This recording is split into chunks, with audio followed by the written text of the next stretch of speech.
Hey guys, we got a good one today. This is an old timer. This is a family heirloom. First thing I notice is that the tip is not going in. It's been sharpened probably for years.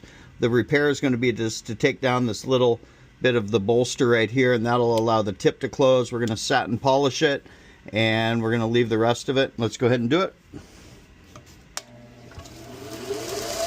So when it doesn't have a locking blade, keep your fingers out of this area where the wheel can grab it. So I'm going to hold it like this. We're going to just satin polish this thing.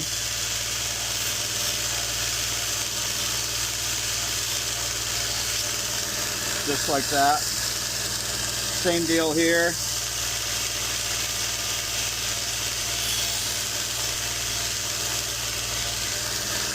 There we go.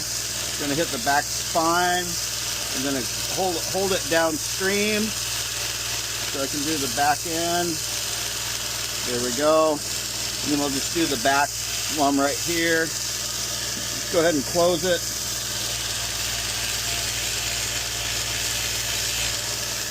Beautiful.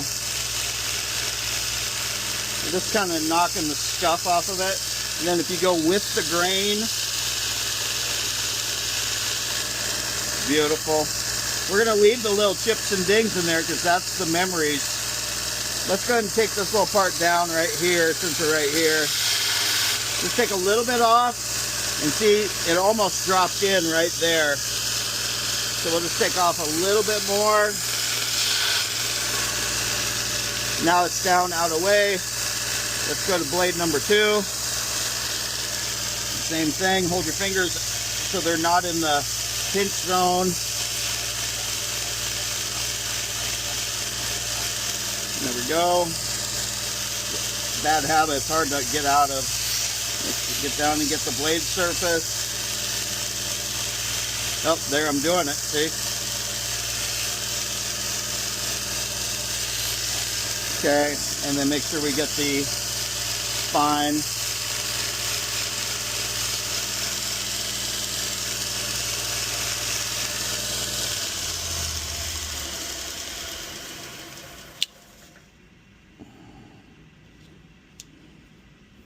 Okay, got a little bit more to do. There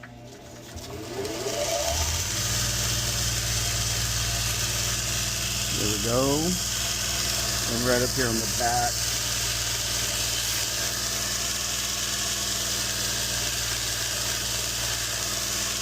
There we go. Okay, the first little bit, we got the satin polish back on the blades. And then I'm going to go ahead and close the blades up.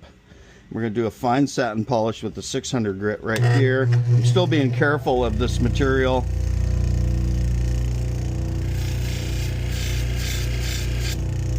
Beautiful. Yeah, like it. At a certain point, sharpening crosses over into artwork, and I love it. That's beautiful. Right here.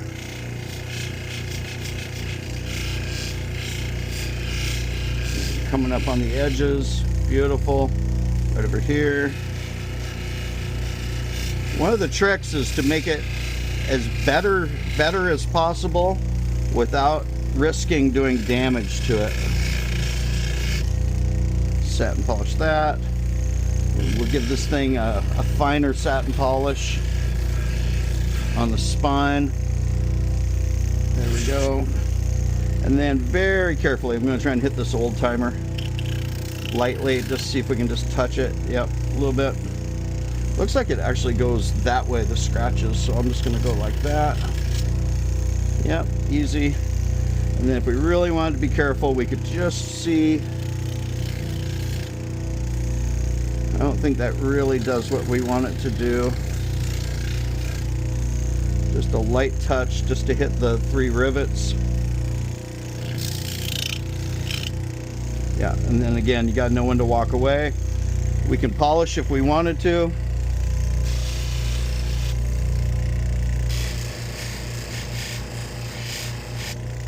Oh yeah.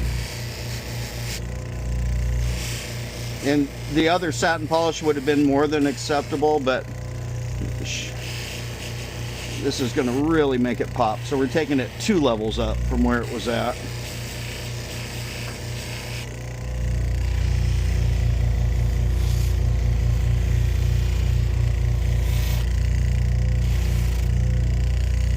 Always be careful of your exposed blades.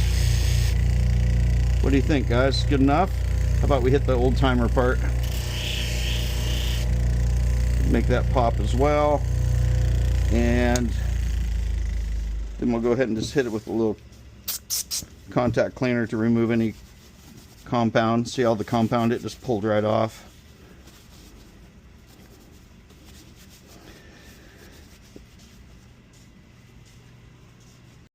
And for the final step, we'll do the sharpening.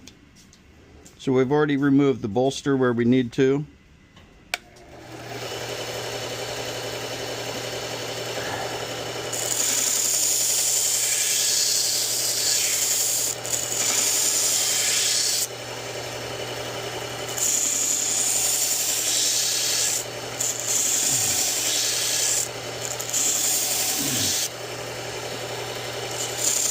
Being very careful on the recurve on the edge of the belt. Something I always talk about doing as a no-no.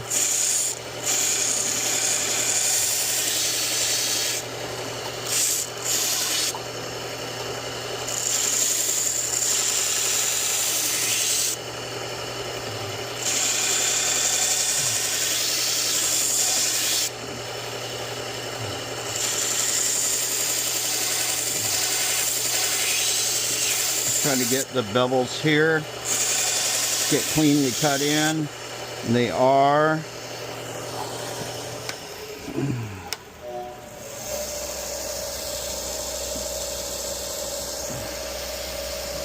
Extra careful on the edge of the belt here.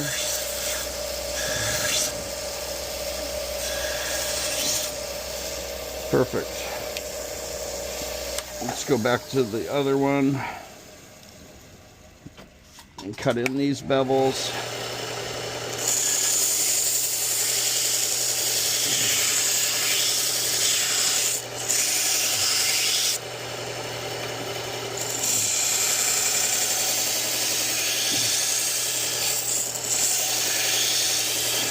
Hopefully that shows up.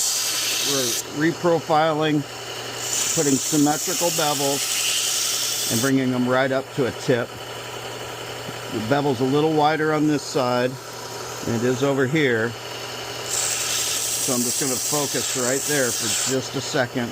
Now we have a bevel on both sides. Let's go to the final step.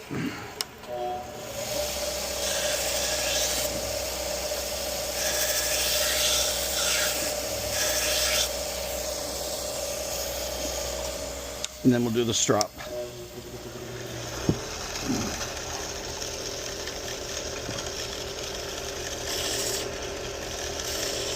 Check for bite, shaving sharp. Let's go get the other blade back out.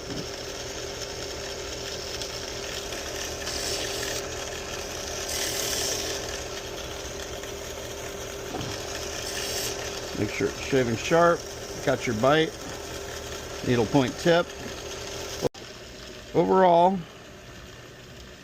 I think that came out good. I'm not going to mess with this material. I know what it can do. It can burn or clog, and it doesn't really get polished. We're going to leave it with just some of its history, and everything else is shiny, ready to go. I may come back and do a little touch-up right down in here. If you have a little Japanese Scotch-Brite eraser, or not Scotch-Brite, but abrasive eraser, you can do that little section. And I think that's going to cook it. That's it. Guys, leave me a comment down below if you like it. Let me know what you think from start to finish. From cruddy to cool. And thanks you guys for watching. Have a great day. Aloha. Hey.